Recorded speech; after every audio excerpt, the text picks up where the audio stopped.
menikahi ibunya. Naya menyodorkan Kevin sebotol air mineral dingin. Kevin yang sepertinya kelelahan juga kepanasan hingga membuat wajah putihnya memerah dengan keringat yang mengalir deras segera membuka dan meminum botol air di tangannya. Naya terus memperhatikan gerak-gerik pria di depannya dengan seksama. Rasa-rasanya dia sudah tak sabar ingin bertanya tentang siapa dirinya sebenarnya. Bunda, ayahku hebat kan? Ayahku memenangkan semua perlombaan. Yumna yang datang tiba-tiba menarik tangan Naya sambil melompat kegirangan. Naya segera berjongkok dan memegang pundak putrinya. Sayang, sudah Bunda katakan jika dia bukan ayahmu. Raut wajah Yumna meredup seketika. Melihat hal itu membuat Kevin ikut berjongkok dan membisikkan sesuatu pada Yumna, membuat Yumna langsung berlari dengan ceria. Naya dan Kevin kembali berdiri dengan saling melihat. Kamu hanya akan menyakiti hatinya jika mengatakan itu terus. Kevin memalingkan wajahnya kesal dari Naya. Untuk kali pertamanya dia akhirnya bisa melihat dari dekat wanita yang dicintai oleh kakaknya ini, wanita yang membuat kakaknya tergila-gila hingga berani melawan kehendak ayah mereka dengan tetap menikahinya walaupun secara diam-diam tanpa restu. Kakaknya memang mempunyai selera yang bagus, wanita di depannya ini memang lumayan cantik, penampilannya sederhana namun menarik, usianya juga sepertinya masih muda, membuat orang tak akan menyangka jika sebenarnya dia adalah seorang ibu satu anak. Sekarang bisa tolong katakan siapa Anda sebenarnya, kenapa Anda mengaku-ngaku sebagai ayahnya anak saya? Saya tidak mengaku-ngaku, saya memang datang untuk menjadi ayahnya. Jawab Kevin ketus. Apa maksud Anda? Naya tak mengerti. Saya pamannya Yumna. Saya adalah adiknya Danendra. Mendengar nama Danendra disebut, Naya langsung terkesiap hingga membelalakkan matanya sambil melihat Kevin tak percaya. Melihat reaksi Naya, Kevin langsung tersenyum sinis. Kakak saya sudah meninggal, ucap Kevin lagi membuat Naya semakin kaget. Iya. Suami yang kamu tinggalkan sudah tidak ada. Telah pergi bahkan tanpa sempat untuk bertemu dengan putri yang selama ini dicarinya. Naya sontak mundur dengan mata berkaca-kaca. Kali ini kamu akan lebih kaget lagi jika mendengar wasiat terakhir kakakku, ucap Kevin lagi sambil tersenyum.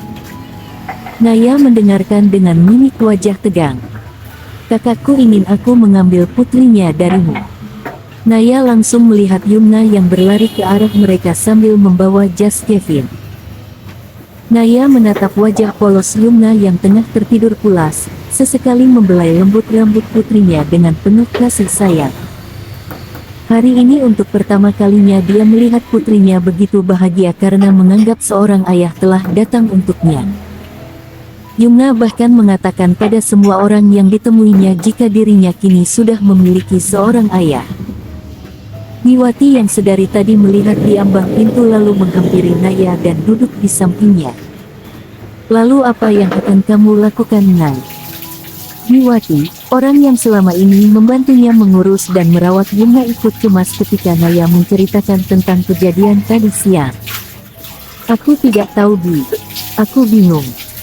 Jika mereka mengajukan hak asuh anak, dengan uang dan kekuasaan yang mereka miliki mereka pasti akan dengan mudah mengambil Yumna dariku. Niwati langsung mengangguk menyetujui perkataan Naya. Tapi aku tak bisa melepas Yumna begitu saja pada mereka, aku harus melakukan sesuatu. Naya memikirkan sesuatu. Apa yang akan kamu lakukan, Nak? Niwati melihat Naya heran. Apa saja, Bi? Asalkan Yumna bisa tetap bersama kita. Karena walau bagaimanapun, aku takkan sanggup jika harus berpisah dengan Yumna. Naya menunduk sedih. Air mata menetes dari kedua kelopak matanya. Niwati mengelus punggung Naya dengan lembut. Bunda, apa kita mau ke rumah ayah Yumna? Naya terdiam mendengar pertanyaan putrinya. Dia lalu kembali bertanya pada supir taksi apakah alamat yang diberikannya tadi masih jauh atau tidak. Bunda, Yumna kelihatannya benar-benar ingin tahu kemana ibunya akan membawanya. Kita sudah sampai, Bu. Sopir taksi menghentikan mobilnya lalu menoleh ke belakang. Naya lalu bergegas mengajak putrinya untuk segera turun. Setelah melakukan pembayaran dan sopir taksi itu pergi, Naya lalu melihat rumah besar nan mewah di depannya. Bunda, rumah ini besar sekali. Ini rumah siapa, Bun?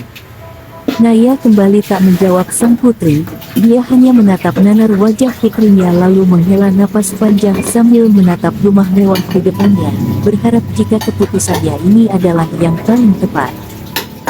Naya lalu berjalan memapah sang putri mendekati gerbang yang menjulang tinggi. Setelah membunyikan bel, seorang petugas keamanan membuka gerbang dan bertanya akan tujuannya. Saya ingin bertemu dengan Ibu Yanti dan Bapak Cahyo. Petugas keamanan itu nampak mengerutkan keningnya. Katakan saja jika cucu mereka ingin bertemu. Naya tahu jika tidak mengatakan itu, sulit baginya untuk bertemu dengan mereka. Petugas keamanan itu kaget dan langsung melihat Yuna. Melihat wajah anak kecil di depannya membuatnya merasa tak asing. Membuatnya yakin jika perkataan wanita di hadapannya ini bukanlah bualan semata. Cukup lama Naya menunggu di depan gerbang, sambil harus terus melayani pertanyaan dan celotehan sang putri yang terus bertanya banyak hal padanya. Hingga akhirnya pintu gerbang terbuka, petugas keamanan tadi meminta keduanya untuk masuk. Naya memapah putrinya yang kegirangan karena akhirnya bisa masuk ke rumah besar itu. Sang putri dengan polosnya terus menyatakan jika rumah yang mereka masuki sangat besar dan bagus. Akhirnya dengan diantar oleh seorang art keduanya sampai di ruang tamu, Yuna tampak semakin girang melihat berbagai macam pajangan dari kristal berbentuk bermacam-macam hewan yang sangat indah. Selagi Naya mencoba menghentikan putrinya yang berusaha untuk memegang semua pajangan itu, seorang wanita paruh baya berjalan menghampiri keduanya dengan langkah cepat.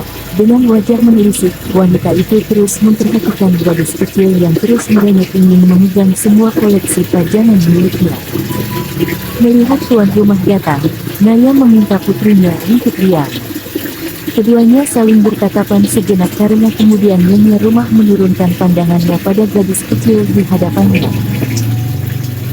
Jantung Yanti berdebar kencang melihat Yuna, walaupun sekilas dia bisa melihat dengan jelas kemiripan antara almarhum putranya dan gadis kecil itu. Dia lalu berjongkok untuk memastikan, menatap lebih dekat wajah gadis kecil itu dengan seksama, langsung mengingatkannya akan wajah putranya yang sudah tiada pada saat kecil dulu. Air matanya langsung merembes keluar sambil mencoba memegang pundak Yuna yang berdiri keheranan. Yanti sangat ingin memeluknya, namun Yuna bergeser dan memeluk kaki sang ibu di sampingnya. Yanti lalu berdiri sambil menyeka air matanya, melihat Naya dengan mata sembab. Kamu siapa? Apa ini anaknya Danendra? Apa ini cucuku? Yanti menunjuk Yuna dengan menahan tangisnya. Naya tertegun sejenak lalu kemudian mengangguk pelan. Tangis Yanti pecah seketika. Dia kembali berjongkok sambil terus menatap wajah sang cucu dengan tak percaya. Di tempat lain, Kevin menatap sebuah foto di tangannya, melihat dengan seksama di mana keponakannya sedang tertawa riang sambil digendong oleh seorang pria yang sepertinya seumuran dengannya. Keduanya tampak sangat akrab dan itu sedikit mengganggunya. Siapa pria ini? Tanyanya pada detektif. Saya tidak yakin tapi bisa saja kan jika pria ini adalah pacar dari guru itu. Mendengar itu rahangnya mengeras. Dia langsung tersenyum sinis sambil melirik pengacara di sampingnya. Siapkan berkas untuk pengajuan hak asuh anak. Tak akan kubiarkan keponakanku harus hidup dengan pria asing. Kita tak bisa memisahkan seorang ibu dengan anaknya, nak. Yanti menatap wajah Kevin. Urungkan niatmu untuk mengambil hak asuh Yuna agar jatuh kepada kita, biarkan dia tetap bersama ibunya. Yanti menangis sedih. Tapi ibu, apakah ibu tidak ingin agar anaknya kakak tinggal bersama kita? Dan juga ini adalah wasiat kakak agar aku membawa putrinya ke dalam rumah ini. Tentu saja ibu sangat ingin dia tinggal di sini bersama kita agar kita bisa merawat dan membesarkan